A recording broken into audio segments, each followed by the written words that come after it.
Olá, tudo bem? Voltamos aqui com as nossas aulas do nono ano.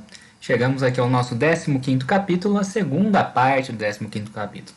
Na primeira parte, nós estávamos falando sobre as faces da globalização, estávamos falando sobre o conceito de globalização, o que aconteceu no mundo durante essa década de 90, início dos 2000, que levou ao mundo a esse estado que nós chamamos aí, esse fenômeno que nós chamamos de globalização, e falamos sobre os fenômenos que aconteceu também na década de 90 e nos 2000, que é o fenômeno da formação de blocos econômicos. Essa formação de blocos econômicos que se espalhou pelo mundo inteiro e a América Latina não foi uma exceção. Hoje nós vamos falar sobre a América Latina e da América Latina aqui nós vamos falar explicitamente desses 4 presidentes aqui que foram os mais marcantes ali no final dos anos 90 e início dos anos 2000. Então, nós temos aqui que falar um pouquinho do que foi, então, a América Latina. Vamos lembrar um pouquinho da nossa aula sobre o Brasil, do que estava acontecendo no Brasil. A década de 80 no Brasil foi uma década complicada, uma década difícil, no qual nós tivemos uma crise econômica que pegou praticamente toda a década. Nós tivemos hiperinflação, desemprego, concentração de renda, miséria. E, a partir disso, nós tivemos ali o fim da ditadura militar, o início da redemocratização brasileira a partir do governo Sarney, e aí nós tivemos ali o início de fato da democracia brasileira com o governo Collor. Nós vimos ali que a década de 90 foi marcada por políticas neoliberais. Essas políticas neoliberais, elas acabaram por tornar uma crise econômica mais séria. Elas tomaram uma série de medidas recessivas da economia brasileira, com cortes de gasto público, com cortes de investimento público e com a liberação de entrada de produtos estrangeiros que passaram a concorrer com a indústria brasileira, e a indústria brasileira não deu conta de concorrer com isso. Daí a crise que nós tivemos no segundo governo Fernando Henrique, que foi ali de 98 a 2002. Esse segundo governo Fernando Henrique, então, foi marcado por uma crise não só do sistema econômico brasileiro, mas da infraestrutura brasileira, no qual nós tivemos o apagão e tudo aquilo que nós vimos. Então, esse contexto que aconteceu no Brasil aconteceu também na América Latina, de maneira um pouco diferente. O que nós temos que compreender hoje é um pouco essa diferença, mas também entender que o Brasil faz parte, sim, da América Latina, apesar da maioria dos brasileiros não pensar o Brasil como parte da América Latina, mas ele faz parte, sim, da América Latina, e o que está acontecendo no Brasil atinge os outros países da América Latina e vice-versa. Então vejamos, do ponto de vista da América Latina, a década de 80 ela foi uma década de transição entre regimes ditatoriais, regimes militares que foram colocados nesses países da América Latina pelos Estados Unidos ou com o apoio dos Estados Unidos. Esses governos militares tiveram como característica serem governos que eram muito subalternos, eram subservientes ali, beijavam ali o solo dos Estados Unidos, batiam continência para a bandeira dos Estados Unidos, mas não batiam continência para a própria bandeira, aquilo tudo que você já conhece. Então nós tivemos governos militares que apoiaram os Estados Unidos e apoiaram e protegeram a elite, aqueles que têm dinheiro, aqueles que têm poder dentro dos países. Então nós tivemos 2, 3 décadas de governos militares e governos ditatoriais na América Latina, maior ou menor grau de violência dependendo do país, e esses governos ditatoriais, de um lado, atendiam a todos os pedidos, a todos os interesses dos Estados Unidos, e de outro, protegiam a elite econômica, a elite política do país. Quem não se beneficiava desses governos militares, desses governos ditatoriais, era justamente a população que, além de não ter a atenção do governo, além de não ter políticas voltadas para essa população mais pobre, ela passou a ficar cada vez mais pobre, cada vez mais miserável. Então, a década de 80 ela vai ser essa transição entre esses regimes ditatoriais e os regimes democráticos que vão ser formados. Nessa transição, nós temos aqui um momento no qual nós temos a diminuição dos investimentos externos. Os investimentos externos, a partir do momento que os Estados Unidos tira o interesse, o foco da América Latina e passa a olhar para outros países, outros cantos do mundo, o dinheiro que ele estava investindo aqui, a partir do FMI, o Fundo Monetário Internacional, que é controlado pelos Estados Unidos e era a fonte dos investimentos externos, boa parte, pelo menos, desses investimentos externos aqui na América Latina, ele é retirado da América Latina e vai para outros lugares do mundo, por exemplo, como o leste europeu, ou a África ou a Ásia. Mas esse investimento não está vindo mais para a América Latina, então, para tentar conter a crise financeira que isso vai ser causado, o que nós vamos ter aqui é uma formação de mercados comuns. Nós vamos ter a formação do Mercosul, nós vamos ter a formação do CARICOM, nós vamos ter a formação dos países andinos, nós temos aqui a formação de diversos blocos econômicos que existem ainda hoje, que alguns já se tornaram, já se juntaram e formaram blocos maiores, mas esses blocos econômicos tinham como intenção a formação de mercados comuns e alavancar, acelerar a economia desses países, já que eles não contavam mais com investimentos externos. Porém, ao mesmo tempo, nós vamos ter ali a concorrência das indústrias, essas indústrias desses países da América Latina vão sofrer uma séria concorrência de produtos importados da Ásia. Nós estamos aqui principalmente o Japão e a China, o Japão com eletrônicos e a China com qualquer bugiganga que você possa imaginar, lojinha de 99 para quem viveu na década de 80 era só isso. Então, nós temos aqui uma concorrência desleal. Esses produtos que eram feitos baratíssimos, eram aquele produto descartável, que era uma porcaria, você comprava baratinho, mas ele não durava nada, eles vinham para cá e a indústria brasileira, como a indústria argentina, como a indústria chilena, como a indústria boliviana, como a indústria venezuelana, não consegue concorrer, e isso causa na América Latina uma quebra das indústrias, uma quebra do parque industrial desses países, e a partir disso nós temos aí a crise desses países que nós vamos ter nos anos 90. Então nós vamos ter sucessivas crises econômicas nos anos 90, não somente na América Latina. Nós vamos ter uma crise econômica na Coreia, nós vamos ter uma crise econômica que vai pegar o Japão, a Coreia, o Hong Kong, vai pegar toda aquela parte da Ásia ali, uma crise da Bolsa de Valores, nós vamos ter uma crise da Rússia, nós vamos ter uma crise do México, depois nós vamos ter a crise da Argentina, então nós vamos ter sucessivas crises econômicas nos quais esses países vão quebrando e eles vão influenciando a economia mundial e vão influenciando aí os países que estão à sua volta ou que dependem deles economicamente de alguma maneira. O que nós vamos ter aqui então é uma década de 80 que vai ter problemas que vão se estender para a década de 90. Essas crises que eu acabei de falar, a quebra da Bolsa de Valores da Ásia, a quebra da Bolsa de Valores da Rússia, do México e depois da Argentina, essas sucessivas crises são consequências daquilo que ocorreu na década de 80. Elas vão ocorrer durante toda a década de 90, mas elas são consequências da década de 80. Então, o que nós vamos ter na década de 90 é a ascensão de uma democracia por toda a América Latina, mas de uma democracia que ainda depende bastante dos Estados Unidos e ainda depende da elite. Essa elite que controla a televisão, que controla o rádio, que controla os jornais. Então, no primeiro momento, nessas democracias, nessas novas democracias que temos por toda a América Latina, vai ser a elite econômica do país que vai controlar, a partir da informação, a partir da televisão, a partir dos rádios, a partir dos jornais, quem vai ganhar a eleição, quem vai ter destaque nesses países. Então, nós vamos ter aqui governos que vão ser marcados pelo neoliberalismo. O neoliberalismo, vamos lembrar, é uma teoria econômica que prega que nós temos que ter um Estado mínimo.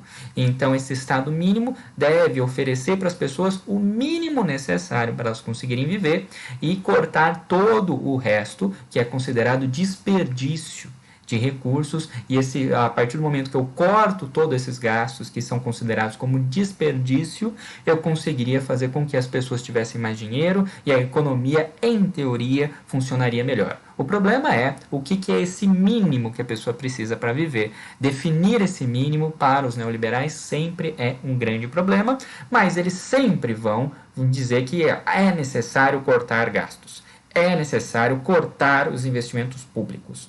Quem deve investir, quem deve fazer pela sociedade é justamente o setor privado, são as empresas, é o livre mercado. Exatamente o que o nosso ministro da Economia está falando agora. Ele é neoliberal, então se você prestar atenção no nosso ministro da Economia, você já entende o que é o neoliberalismo, ou se você pode muito bem estudar a década de 90, que nós vamos ter aqui um governo neoliberal no Brasil, o governo Fernando Henrique Cardoso, e nós vamos ter governos neoliberais por toda a América Latina. Esses governos neoliberais vão propor reformas econômicas, sejam essas reformas fiscais, tentando reformar a maneira como é que você cobra impostos, por exemplo, sejam reformas no sistema econômico ou no sistema jurídico ou nas leis do país, mas vão ser marcados por governos reformistas. Esses governos, ao mesmo tempo, vão pregar privatizações. As privatizações pela América Latina vão ter a mesma característica que vão ter que vai ser as privatizações brasileiras. Nós vimos durante a nossa aula sobre o governo Fernando Henrique Cardoso que as privatizações brasileiras elas foram marcadas, de um lado, pelos gastos excessivos que o governo fez para tentar sanitarizar, para tentar deixar mais atrativas as empresas nacionais, para elas serem vendidas. Então, o governo brasileiro não teve quase lucro com a venda dessas empresas, que foram vendidas a um preço muito, mas muito menor do que elas valiam. E isso aconteceu também na América Latina. As privatizações por toda a América Latina foram marcadas por corrupção, desvio de dinheiro e a defesa de interesses internacionais e não os interesses nacionais, não os interesses da população daqueles países. O resultado dessas políticas neoliberais, o resultado desses cortes de gastos, desses cortes de investimentos públicos, os resultados das reformas econômicas, os resultados de todas essas privatizações foi o aumento da concentração de renda, foi o aumento da desigualdade social e, principalmente, o aumento da miséria. E a década de 90 vai ser marcada pela miséria e pela fome em toda a América Latina. Não é só no Brasil que isso vai acontecer, mas em toda a América Latina nós vamos ter uma década marcada pela fome e pela miséria. Milhões e milhões de pessoas estavam na miséria devido às políticas econômicas que ocorreram na década de 80 e na década de 90, quando nós vamos começar ali os 2000. Então, na entrada dos 2000, o que nós temos aí? Uma população miserável, uma população explorada, que não quer mais estar nesse estado de miséria e nesse estado de exploração. Nós temos, então, um sentimento de revolta, um sentimento de indignação da população que vai fazer alguma coisa. Esse sentimento de revolta, esse sentimento de indignação que vai se espalhar por toda a América Latina. No caso da Argentina, ele vai fazer com que suba ao poder este senhor aqui, chamado Néstor Kirchner. O Néstor Kirchner que vai ser presidente na Argentina ali na virada dos 90 para os 2000, e depois, com a morte dele, quem vai assumir, quem vai ser eleita presidente depois vai ser a mulher dele, a Cristina Kirchner. Nós temos, então, uma pessoa que sobe ao poder na Argentina com o dever de tentar estabilizar a economia da Argentina, mas lidar com a fome e com a miséria que foi causada pelas políticas neoliberais dos anos 90. A solução do Néstor Kirchner foi travar o pagamento das dívidas externas. Ele deu um calote nas dívidas externas, em todas as dívidas que a Argentina tinha feito. Algumas dívidas legítimas, outras dívidas ilegítimas, claramente ilegítimas, que estavam sendo cobradas do povo argentino, que estavam ali sendo cobrados os juros dos povos argentinos, e uma dívida que era impagável. Então ele dá um calote nessa dívida e utiliza esse dinheiro que era utilizado para pagar juros da dívida externa para socorrer a população pobre que estava passando miséria. Então ele vai fazer políticas de distribuição de renda e políticas para tentar ajudar a população mais pobre do país. Como não poderia deixar de ser, foi um presidente extremamente popular, mas também extremamente odiado. Ele foi extremamente popular dentro da população pobre, que foi salva da miséria e da fome, mas ele foi extremamente odiado pelos Estados Unidos, por todos os outros credores da Argentina, que lucravam com a miséria, que lucravam com os juros que eram cobrados da Argentina, e principalmente odiado pela elite da Argentina, que lucrava também com essas políticas favoráveis aos Estados Unidos. Outra pessoa que vai ascender ao poder, que vai subir ao poder nesse mesmo momento, vai ser este cara aqui, Hugo Chávez. Hugo Chávez, que já havia tentado dar um golpe de Estado, ele era um general ali do exército da Venezuela, ele tentou dar um golpe de Estado e depois foi eleito presidente. Ele foi eleito presidente, então, com uma plataforma bastante simples. A Venezuela tem umas maiores reservas de petróleo do mundo e ela vendia quase que exclusivamente aos Estados Unidos. Então, por que a Venezuela, nós temos ali uma população de 80% da população era miserável? Esses 80% eram praticamente semi-analfabetos ou analfabetos. Então, nós temos uma população que vive num território rico, mas ela é extremamente miserável, extremamente pobre. Isso porque o acordo que foi feito entre os governos da Venezuela e dos Estados Unidos eram acordos favoráveis, extremamente favoráveis aos Estados Unidos e vendia petróleo extremamente barato para os Estados Unidos. O petróleo venezuelano era vendido não a preço de banana, era praticamente de graça para os Estados Unidos, justamente porque os Estados Unidos garantiu desde a década de 70 que todos os governos da Venezuela que entrassem no poder fossem extremamente favoráveis, fossem bancados pelos Estados Unidos, e então todos os recursos naturais da Venezuela eram vendidos a preço de banana. Hugo Chávez sobe ao poder, então ele então trava esses acordos comerciais e exige a renegociação desses acordos. Há uma tentativa de golpe contra o Hugo Chávez por parte da elite venezuelana com a ajuda dos Estados Unidos. Essa tentativa de golpe não vai dar certo. O Hugo Chávez consegue voltar ao poder depois dessa tentativa de golpe, no qual os Estados Unidos, inclusive, tentou retirar ele, tentou raptar ele, tentou matar ele em algumas vezes. O Hugo Chávez, então, sobe ao poder e ele vai nacionalizar, ele vai, então, tornar todos os recursos naturais que foram vendidos para os Estados Unidos de novos venezuelanos. As empresas multinacionais americanas que trabalharam na Venezuela, elas foram nacionalizadas e todos os equipamentos deles se tornaram venezuelanos. O que tornou ali um problema, ele se tornou o maior inimigo dos Estados Unidos no início dos anos 2000. Esse governo Hugo Chávez, então, ele fez uma revolução ali, ele fez uma nova constituição da Venezuela, e essa nova constituição venezuelana vai fazer com que nós temos ali uma tentativa de distribuição mais justa. Ele é chamado por muitos como um ditador. Ele é chamado por muitos como uma pessoa que combateu, inclusive matou muitos dos seus opositores dentro da Venezuela. Então, nós temos aí um homem que, ao mesmo tempo, tornou a população venezuelana uma população miserável, analfabeta, uma população totalmente alfabetizada e uma população agora com condições mínimas de vida, mas também ele é odiado pelos seus opositores, ele é odiado por muitos por ter tomado medidas ditatoriais.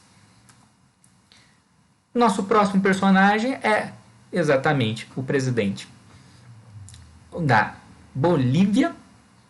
E esse presidente da Bolívia aqui, o Evo Morales, ele é uma pessoa extremamente singular em toda a América Latina. Nós temos aqui o primeiro índio, o primeiro descendente, o primeiro índio criado como indígena, de tradição indígena, que vai se tornar presidente de fato na América Latina por voto popular. E ele vai se tornar presidente de uma Venezuela, de uma Bolívia não somente miserável, mas quase que totalmente analfabeta. Então nós temos uma Bolívia que vendeu todos os seus recursos naturais, inclusive a água, para multinacionais e para potências, países estrangeiros. Da mesma forma como o Hugo Chávez, mas não de maneira tão autoritária como o Hugo Chávez, o Evo Morales vai passar a nacionalizar os recursos naturais e vai passar a renegociar todos os contratos que foram feitos. Por exemplo, o contrato de gás natural com o Brasil. A Bolívia vendia gás natural para o Brasil de barato, quase de graça, e enquanto que o Brasil vendia gasolina a preço de mercado e quase um pouquinho mais caro às vezes para a Bolívia. Nessa troca extremamente desfavorável para a Bolívia, o Brasil enriquecia e conseguia gás natural praticamente de graça para nós. o que o Evo Morales fez a partir de renegociar todos esses contratos foi desviar todo esse dinheiro que estava sobrando a partir desses novos contratos, dessa renegociação de contrato, e fazer então aquilo que era necessário na Bolívia. Ele passou a investir em infraestrutura, mas ele passou a investir principalmente no bem-estar da população, na alfabetização da população e na renda mínima para essa população. Da mesma forma como os outros presidentes, ele foi adorado pela população boliviana, mas também ele foi odiado pelos seus opositores, principalmente pela elite boliviana que lucrava com as políticas que eram voltadas para os Estados Unidos e para as multinacionais. Então, o Evo Morales ele vai ser uma pessoa que vai ter essa história toda de ser o primeiro indígena, de fato, a se tornar presidente na América Latina, mas ele vai fazer um governo meio termo. Ele não é ditatorial, como o Hugo Chávez, mas ele também não vai ter o jogo de cintura e não vai sair com a popularidade que o governo Lula vai ter, por exemplo, quando ele sai. Quando o Lula sai, ele é extremamente popular. O Evo Morales ele vai sair com um ame ou odeia. Você tem a população indígena da Bolívia que praticamente santifica o Evo Morales, enquanto a população urbana da Bolívia não tem um bom olhar para ele ou odeia o Evo Morales. Nossa última personagem de hoje é exatamente a Michelle Bachelet. É presidente do Chile. Essa presidente do Chile de centro-esquerda vai subir ao poder depois de uma sequência de governos neoliberais no Chile, que vai ser exatamente a porta, vai ser ali o cartaz, vai ser ali o brilho nos olhos de todos os neoliberais, que vai fazer exatamente tudo aquilo que a cartilha neoliberal fez. O governo Pinochet, além de ser um governo ditatorial na década de 80, extremamente violento, foi um governo extremamente neoliberal. Então o Chile tem um histórico neoliberal muito mais antigo, e a partir disso nós temos aqui a Michelle Bachelet, que vai ter a difícil missão de tentar dar uma condição de vida mínima para essa população do Chile que já estava para estourar, já estava miserável, já estava desempregada. Então ela vai praticar então uma economia de investimentos e gastos públicos para obras, para a criação de empregos e para a criação de um bem-estar social mínimo, de uma renda mínima, de uma tentativa de criar não somente empregos, mas uma tentativa de criar um sistema de saúde e na tentativa de criar um sistema de educação que consiga dar conta da população de fato. Vai ter maior ou menor grau nisso. Ela vai ser bem sucedida em algumas coisas, mas não vai ser bem sucedida, por acaso, no sistema previdenciário chileno. O sistema previdenciário chileno é um sistema privado, cada pessoa faz a sua própria aposentadoria. Não há aposentadoria pública, não há como há no Brasil, por exemplo.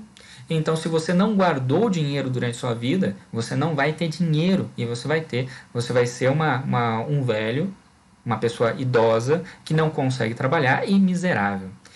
Ela não consegue, então, atender certas demandas, ela não consegue atender certos problemas do Chile que agora se tornaram evidentes. Antes da pandemia, nós estávamos tendo uma série de revoltas no Chile por causa dos altos custos das faculdades chilenas. As faculdades chilenas não têm faculdade pública, são faculdades privadas, então a maior parte das pessoas não consegue fazer faculdade no Chile, não tem dinheiro para fazer faculdade no Chile, e o sistema de aposentadoria do Chile, por ser privado, nós temos ali uma massa de idosos miseráveis no Chile.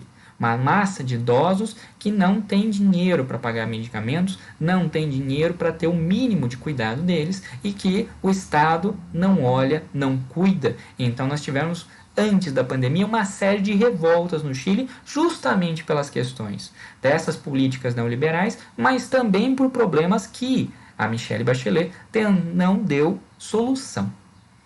Então, a América Latina como um todo, ela vai passar então por essa transição entre governos neoliberais, a consequência desses governos neoliberais e uma tentativa de solução a partir de políticas desenvolvimentistas, de políticas econômicas que levam ao desenvolvimento, que acreditam que o Estado, o investimento do Estado vai fazer com que a população e a economia cresça. E nós temos aí então esse quadro na América Latina, que é o mesmo quadro que nós vimos em relação ao Brasil.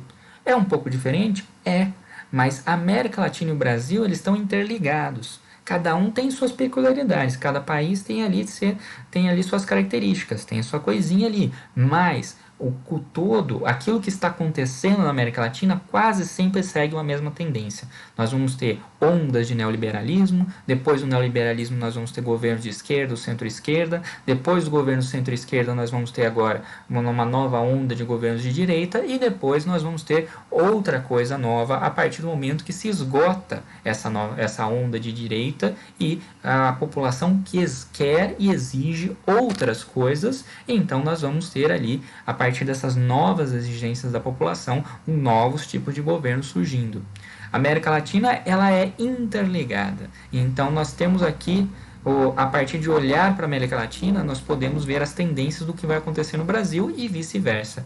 O Brasil e a América Latina sempre seguem uma mesma tendência, e essa tendência aqui fica bem clara quando nós estamos estudando os anos 80, uma década de transição entre regimes ditatoriais, regimes militares e regimes democráticos, uma década de 90 de governos neoliberais e uma década de 2000 e 2010 de governos de esquerda e centro-esquerda que tentam, a partir de políticas de distribuição de renda e políticas de investimentos de gastos públicos em obras, por exemplo, tentar criar emprego e tentar dar conta da miséria, tentar dar conta de dar um bem-estar social, conseguir dar conta de dar o mínimo necessário para a população conseguir viver e não passar fome, não passar miséria. Desse 15º capítulo, então, nós ficamos por aqui. Se vocês tiverem alguma dúvida sobre esse rápido resumo que eu fiz sobre cada um desses regimes e desse contexto rápido da América Latina na década de 90 e no início dos 2000, é só você mandar um comentário, eu respondo com o maior prazer. Ficamos por aqui, então, dessa aula, desse capítulo também. Até a nossa próxima videoaula. Tchau, tchau!